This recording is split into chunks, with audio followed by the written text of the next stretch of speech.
తిరుమల తిరుపతి దేవస్థానంలో భక్తుల రద్దీ సాధారణంగా ఉంది. శ్రీవారి దర్శనానికి భక్తులు 20 కంపార్ట్మెంట్లలో వేచి ఉన్నారు.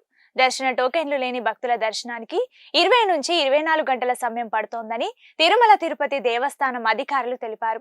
కాగా 300 రూపాయల ప్రత్యేక ప్రవేశ దర్శనానికి భక్తులకు 3 గంటల సమయం పడుతోందని వెల్లడించింది. మరోవైపు టైమ్స్ నాట్ ఎస్ఎస్డి దర్శనానికి 3 కంపార్ట్మెంట్లలో భక్తులు వేచి ఉండగా 5 గంటల సమయం పడుతోందని వెల్లడించింది. నిన్న గురువారం శ్రీవారిని 73,301 మంది భక్తులు దర్శించుకున్నారు.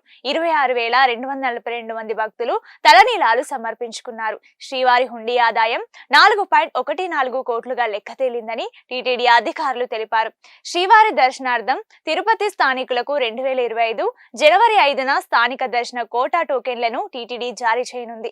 గత టీటీడీ బోర్డులో తీసుకున్న నిర్ణయం మేరకు ప్రతి నెల మొదటి మంగళవారం స్థానికులకు శ్రీవారి దర్శనం కల్పించనున్నారు.